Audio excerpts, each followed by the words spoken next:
మరియ పైన ఎలాంటి high favour ఉందో అలాంటి హై ఫేవరే నీ పైన నా పైన కూడా ఉన్నది. జగత్తు పునాది బడక మునుపే ఆ హైలీ ఫేవర్డ్ అంటూ మనల్ని దేవుడు చూస్తున్నాడు. మరియను 2000 సంవత్సరాల క్రితం దేవుడు చూశాడు.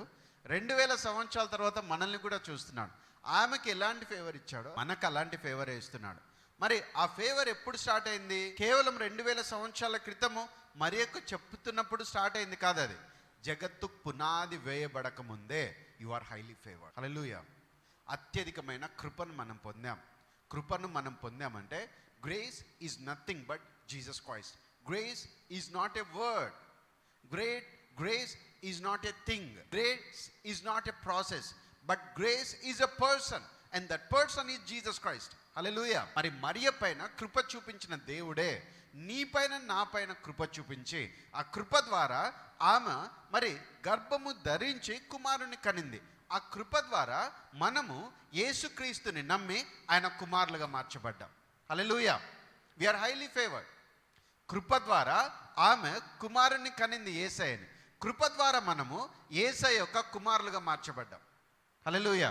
మనము ఒక రకంగా ఎవరేమో ఏ యోగ్యత లేని వారము, ఏ అర్హత లేనటువంటి వాళ్ళము, ఆయనకు దూరస్తులము, ఆయన శత్రువులము, ఆయనను ఏమాత్రం పట్టించుకొని వారము. కానీ మనకు దేవుడు కృపను చూపించాడు. హల్లెలూయా.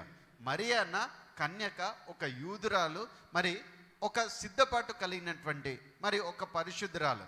కానీ మనము ఏ యోగ్యత లేని వారము, పాపులము, దేవునికి దూరస్తులము, దేవునికి శత్రువులము, దేవుని గురించి ఏ మాత్రము కూడా అవగాహన లేనటువంటి వాళ్ళము.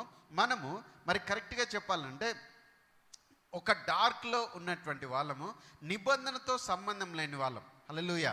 కానీ ఏ ఫేవర్ అయితే ఆమె పైన ఉన్నదో అలాంటి ఫేవర్ మన పైన ఉంచాలి, మన పైన ఇవ్వాలి అని జగత్తుకు పునాది వేయబడక మునిపే యేసయ్య ప్రణాళిక కలిగి ఉన్నాడంట. హల్లెలూయా.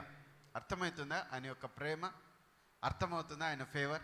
కాబట్టి నువ్వు భయపడవలసిన అవసరము లేదు.